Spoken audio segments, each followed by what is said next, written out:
అన్నమయ్య జిల్లా రాయచోటిలోని టీడీపీ కార్యాలయంలో మంత్రి రాంప్రసాద్ సోదరుడు Lakshmiprasad Reddy CM relief fund చెక్లను పంపిణీ చేశారు. దాదాపు 50 మంది లబ్ధిదారులకు 50 లక్షల రూపాయల చెక్లను అందజేశారు. కూటమి అధికారం చేపట్టినప్పటి నుంచి మొత్తం 800 మంది లబ్ధిదారులకు సీఎంఆర్ఎఫ్ చెక్లను పంపిణీ చేశామని చెప్పారు.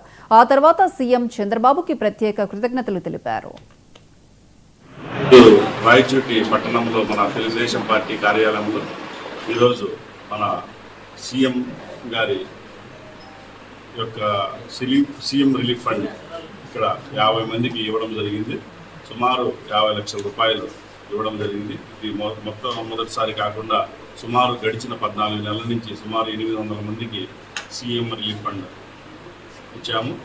దాంట్లో భాగంగా ఈరోజు రాయచోటి పట్టణంలో మరియు 6 మండలాల్లో కలిపి సుమారు 50 మంది లబ్ధిదారులకి ఈరోజు చెక్కులు రిలీజ్ చేయడం జరిగింది. ప్రతి ఒక్కరూ రాయచోటి పట్టణం తరఫున మరియు పరిసర గ్రామాల తరఫున అందరికీ మరొకసారి ముఖ్యమంత్రి చంద్రబాబు నాయుడు గారికి ఆర్థికంగా కృతజ్ఞతలు తెలియజేసుకుంటూ ఎవరైనా సరే రాయచోటి పట్టణంలో కానీ అన్నమయ్య జిల్లాలో కానీ వాళ్ళకి ఆర్థికంగా వాళ్ళ యొక్క వైద్య ఖర్చులకు ఎల్లప్పుడూ మన మండిపల్లి రాంప్రసాద్ గారి ఆధ్వర్యంలో ఏదైనా జబ్బుకు సంబంధించి సీఎం రిలీఫ్ ఫండ్ కానీ ఎల్ఓసీలు కానీ ఇవ్వడానికి మన ప్రభుత్వం ముందుంటుంది. ప్రతి ఒక్కరూ ఇది ఉపయోగించుకొని మంచి మార్గంలో ఈ వచ్చిన అమౌంట్ యూటిలైజ్ చేసుకోవాలని కోరుకుంటూ ఈ అవకాశాన్ని ఇచ్చిన రాయచోటి ప్రజలకు, మీడియా మిత్రులందరికీ మరొకసారి కృతజ్ఞతలు.